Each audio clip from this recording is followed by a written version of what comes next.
Hello everyone, good evening student, welcome back to our YouTube channel. So मैं अंजना ठाकुर आज नए student के साथ में आपके साथ में फिर से इस वीडियो में दिशा वाधवा नए स्टूडेंट है जिनका वीज़ा आया है कनाडा का। आई नो बहुत सारे स्टूडेंट हैं जो क्यूरियस हैं कि कितने वीज़ाज आ रहे हैं कनाडा के।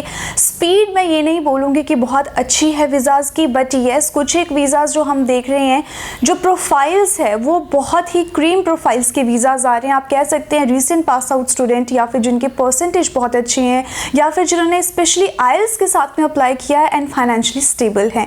सो इसी तरह का एक प्रोफाइल हमारे साथ में है दिशा का, जो आपके साथ में शेयर करेंगे अपने एक्सपीरियंस और अपनी profile. So welcome Disha and congratulations. आप स्टूडेंट के साथ में अपना थोड़ा सा छोटा सा इंट्रोडक्शन और उसके बाद में अपनी प्रोफाइल डिस्कस करें। या श्योर। तो मेरा नाम है दिशा वाधवा। मैंने अपनी 10th ICSE से पास आउट की थी इन द ईयर 2019 राइट। और उसमें मेरे 93.4 परसेंटेज आया था। और +2 मैंने CBSE से की थी जिसमें 96 परसेंटेज थी। उसके बाद मैंने +2 में ही अपना आइल्स किया था जिसमें मेरा ओवरऑल 8 बैंड्स थे, मिनिमम मेरे 7 बैंड्स थे।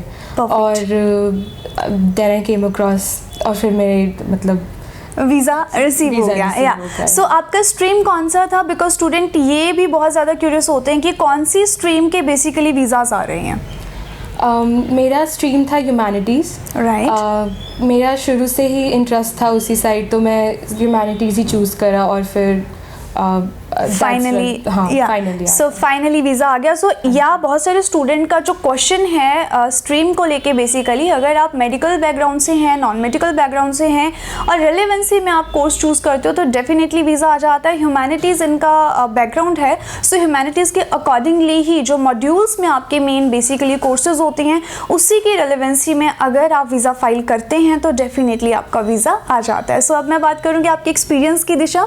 सो हाउ वाज द एक्सपीरियंस कि स्टडी वर्ल्ड के साथ में किस तरीके से आपकी डीलिंग रही? जब मैं फर्स्ट टाइम स्टडी वर्ल्ड के विसिनिटी में आई थी, जब मैंने सबसे पहले अपने आप को एडमिट करा था इन सब एम्प्लॉयज़ के बीच, तो मुझे इतना अच्छा कंफर्टेबल फील हुआ था क्योंकि यहाँ के सभी एम्प्लॉयज़ बहुत स्वीट हैं। अंजना मैम भी बहुत स्वीट हैं। एवरीवन मतलब बहुत अच्छे तरह से मुझे गाइड करा।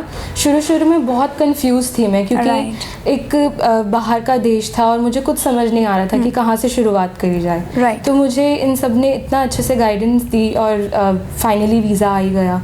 सो मतलब बहुत अच्छा एक्सपीरियंस था and I definitely recommend study world. Thank you for your kind words Disha. Once again मैं स्टूडेंट को रिक्वेस्ट करूंगी, जो भी स्टूडेंट अभी क्रीम प्रोफाइल के साथ कनाडा अप्लाई करवाने की सोच रहे हैं, सिर्फ वही स्टूडेंट अप्लाई करें। अगर आप PT के साथ में अप्लाई करवाने की सोच रहे हैं तो मैं अभी बिल्कुल भी रिकमेंड नहीं करूँगी। आप आइल्स के साथ में ज़रूर अप्लाई करवाएँ और basically recent pass out student, because पहले हमने अप टू 6 years गैप के स्टूडेंट्स के वीज़ाज भी लिए हैं और प्रीवियस वीडियोज़ में आपने स्टूडेंट के एक्सपीरियंस भी सुने हैं। बट अभी जो टाइम है वो फेवरेबल बिल्कुल भी नहीं है स्टूडेंट ऐसी प्रोफाइल्स के लिए जिसमें गैप ज़्यादा हो, या फिर आप PT के साथ अप्लाई करवाना चाहते हैं या फिर आपका 5.5 है किसी मॉड्यूल में। सो इस पर हम एक और डिटेल में वीडियो भी बनाएंगे किस तरह की प्रोफाइल्स के साथ आपको अप्लाई करवाना है। उससे पहले एक एडवाइस आप क्या देंगे हमारे व्यूवर्स को दिशा? जो एडवाइस मैं आपको देना चाहूँगी वो ये है कि जितनी जल्दी हो सके अपना आइल्स पूरा कर लीजिए। राइट। क्योंकि टाइम इतना नहीं मिलेगा आगे जाके। और दूसरा ये है कि अगर आप कंफ्यूज्ड हैं अपनी यूनिवर्सिटीज़ को लेके या फिर आपको कहाँ से शुरुआत करनी चाहिए, तो जितना जल्दी हो सके स्टडी वर्ल्ड को कांटेक्ट करिए क्योंकि एजेंट की बहुत ज़रूरत है इस वक्त। और ट्रू एजेंट्स की एग्जैक्टली ट्रू एजेंट्स की बहुत ज़रूरत है जो आपको सही गाइडेंस दे सके। और एक ओपिनियन ज़रूर रखें अपने माइंड में कि वो सब जिस भी एजेंट के पास आप जा रहे हैं वो सच्ची में आपको सही गाइडेंस दे रहा है कि नहीं। या एग्जैक्टली उसके लिए आपको अपनी जो नॉलेज है उसे पॉलिश करना बहुत इंपॉर्टेंट होता है। आपको अवेयर होना ज़रूरी है, जितना आपको पता होगा उतना ही ज़्यादा आप इंटेरोगेट कर सकते हैं। सो इसके साथ ही मैं वीज़ा हैंड ओवर करूँगी दिशा को। So finally once again congratulations. So जो और भी इंटरेस्टेड स्टूडेंट हैं वो स्टडी वर्ल्ड को कॉन्टेक्ट ज़रूर करें, जो स्क्रीन पर नंबर फ्लैश आउट हो रहा है। इसके साथ ही नियरेस्ट किसी भी ब्रांच में आप विजिट कर सकते हैं जहाँ पर भी आपको ईजीएस्ट वे में पॉसिबल होता है। इसके साथ साथ ही यूनिवर्सिटी चाहे यूके की है, ऑस्ट्रेलिया की है या फिर न्यूजीलैंड या यूएसए, किसी भी कंट्री में आपको अप्लाई करवाना है तो आप डेफिनेटली बिना देर किए आप अप्लाई करवा सकती हैं। सो आज के लिए इतना ही, अगली वीडियो में नए स्टूडेंट के साथ जल्दी मिलेंगे। Thank you for watching. Thank you.